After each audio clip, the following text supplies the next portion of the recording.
नमस्कार, आदाब, सत श्री अकाल, जय भीम, जोहार। मेरा नाम है नवीन कुमार। बीजेपी की प्रचार गाड़ी पहुंची तो थी वोट मांगने, पर्चा बांटने, अपने जहां पनाह का गुणगान करने, लेकिन वहां उसका सामना हो गया गांव की महिलाओं से। प्रचार वाले को आदत थी औरतों को मूर्ख समझने की कि कुछ भी बोलकर निकल जाएंगे, लेकिन औरतें पूछने लगीं सवाल।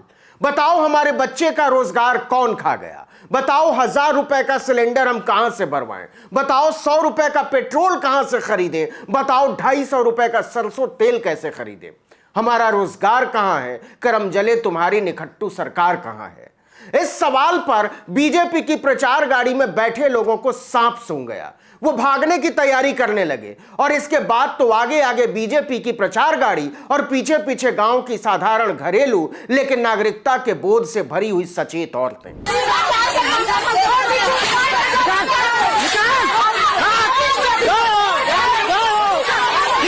औरतें इस कदर गुस्से से भरी हुई थीं कि यह प्रचार गाड़ी अगर थोड़ी देर भी ऊल जलूल लाउड स्पीकर बजाती तो औरतें उसे पलट डालती। सवाल पूछती हुई औरतों को पीठ दिखाकर भाग खड़े हुए संसार की सबसे विशाल पार्टी के कार्यकर्ता, जिनके बारे में उसके भीष्म पितामह श्री श्री अमित शाह का ख्याल है कि उसके कार्यकर्ताओं की संख्या 86 लाख है। जी हां, हिंदी में 86 लाख और अंग्रेजी में 46 लाख। भारतीय जनता पार्टी के 86 लाख कार्यकर्ता अलग अलग स्थान पर एक्टिवली काम कर रहे। 86 लाख कार्यकर्ता, 46 लाख। हंसने की बात नहीं है। रामानुजम और आर्यभट्ट जिंदा होते तो अपनी गणित विद्या में आग लगाकर आत्महत्या कर लेते, और शेक्सपियर ने तो अपना वो डायलॉग ही बदल दिया होता कि हर पीली चीज सोना नहीं होती। उसने इसको कर दिया होता हर 86 नहीं होता बावले। भारतीय जनता पार्टी के 86 लाख कार्यकर्ता, 86 लाख कार्यकर्ता, 46 लाख।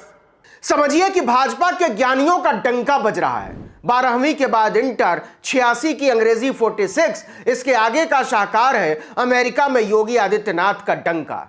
लेकिन ठहरिए, डंका बज नहीं रहा है, डंका फट रहा है। मानवता पर किए गए उनके उपकार का सम्मान करते हुए अमेरिका के वकीलों के एक अंतर्राष्ट्रीय समूह ग्वेनिका 37 ने अमेरिकी ट्रेजरी विभाग को एक अपील की है। इस अपील में उसने कहा है कि उत्तर प्रदेश के मुख्यमंत्री ठाकुर आदित्यनाथ, पूर्व डीजीपी ठाकुर ओम प्रकाश सिंह और कानपुर के तत्कालीन एसपी संजीव त्यागी ने मानवाधिकारों का खुल्लम खुल्ला माखौल उड़ाया है और इसलिए उनके खिलाफ वैश्विक प्रतिबंध लगाया जाए। ग्वेनिका ने कहा है कि ऐसे विश्वसनीय स्रोत हैं जो दिखाते हैं कि कैसे 2017 में योगी आदित्यनाथ की सरकार में आने के बाद एक पैटर्न के तहत कथित मुठभेड़ों में कम से कम 146 न्यायेतर हत्याएं की गईं।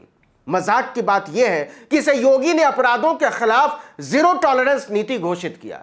इन मुठभेड़ों को पुलिस और कथित अपराधियों के बीच टकराव के तौर पर दिखाया गया, जहां संदिग्धों को गोली मार दी गई और पुलिस ने इसे आत्मरक्षा में की गई कार्रवाई बताया। इनमें से कई मामलों में गवाहों के बयान, ऑटोप्सी रिपोर्ट और अन्य सबूतों से पता चलता है कि पीड़ितों को वास्तव में मारा गया था। लेकिन प्रधानमंत्री साइकिल वालों को आतंकी बताते हैं, उनकी गरीबी का मजाक उड़ाते हैं और इस पर ठहाके लगाते हैं। तो अगर एक बार जाग गया ना तो ये दाढ़ी यहाँ से नोच के यहाँ पीछे चुटिया बना दे। ये बौखलाहट है जो चुनाव में उठ रहे वाजिब सवालों से पैदा हुई है। लोग रोजगार और महंगाई पर सवाल पूछ रहे हैं। मोदी योगी शाह इसे हिंदू मुसलमान पर ले जाना चाहते हैं। लोग नौकरी और पढ़ाई पर सवाल पूछ रहे हैं। मोदी योगी शाह इसे आतंकवाद और दहशत पर ले जाना चाहते हैं। और ऐसा होता नजर नहीं आता तो मोदी आतंकवाद की शर्मनाक घटनाओं पर ठहाके लगाने लगते हैं। उनके लोग खुलेआम नरसंहार की धमकी देने लगते हैं। उनके यहाँ खतना होला तनी भरम पूरा खतनवा करवाए पाकिस्तान। सुन लो मौलाना लोग, मस्जिद तक कहने दल पड़ारी के ही चोला से कि अगर किसी भी हिंदू का अपमान हुआ तो इतना मरवाऊंगा, इतना कटवाऊंगा कि बीजेपी साबित करना चाहती है कि उत्तर प्रदेश के चुनाव में दंगा सबसे बड़ा मुद्दा है। पुराने दंगों का जिक्र करके बीजेपी दावा करती है कि उसने लोगों की हिफाजत की है। वहीं विपक्ष कहता है कि दरअसल बीजेपी ही दंगे करवाती है और फिर इसका डर दिखाकर वोट मांगती है, और लोग इसको समझने लगे हैं। लेकिन बीजेपी किसी भी तरह जिंदगी से जुड़े सवालों की ओर नहीं लौटना चाहती, या कहें कि उसके पास कोई जवाब है ही नहीं। इसी का नतीजा है कि चढ़ते चुनाव में भी उसे खदेड़े जाने का सिलसिला थमा नहीं है।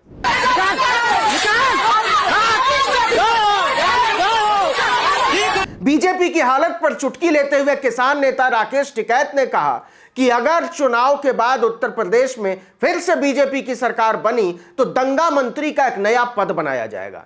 नागपुर से इसे लेकर आदेश भी आ चुका है कि तमाम मंत्रालयों की तरह अलग से दंगा मंत्री की भी एक पोस्ट निकाली जाए। राकेश टिकैत ने कहा कि फसाद को लेकर दंगा मंत्री से ही बयानबाजी करवाई जाएगी, क्योंकि इस पर सबको कुछ ना कुछ बोलना पड़ता है और इसकी वजह से सारे बदनाम हो जाते हैं। यह बात ठीक नहीं लग रही है बीजेपी को।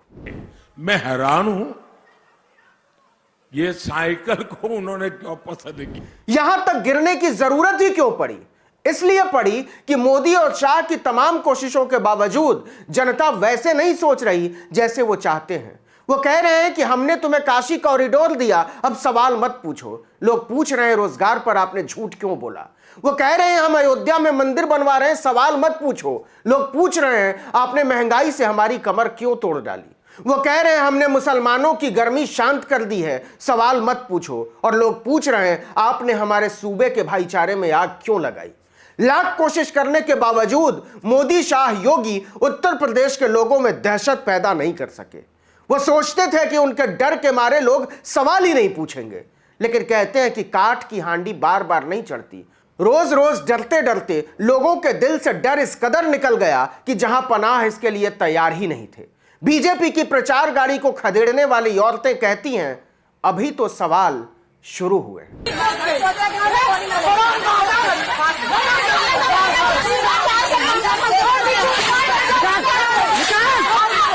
इस वीडियो में इतना ही, लेकिन अगर आपने आर्टिकल 19 इंडिया को अब तक सब्सक्राइब नहीं किया है तो फौरन कर दीजिए, बेल आइकॉन दबाइए, घंटी जैसी आकृति, लाइक कीजिए और कमेंट करके बताइए हमारा वीडियो आपको कैसा लगा। अगर फेसबुक पर देख रहे हैं तो हमारे पेज को लाइक जरूर कर लीजिए वीडियो देखने के बाद। यूट्यूब पर देख रहे हैं तो हमारे चैनल को सब्सक्राइब कर लीजिए। इंस्टाग्राम पर भी हमारा पेज है, उसको भी आप फॉलो कर सकते हैं। और ट्विटर पर भी हम मौजूद हैं आर्टिकल 19_इंडिया, वहाँ भी आप हमें फॉलो कर लें। नमस्कार।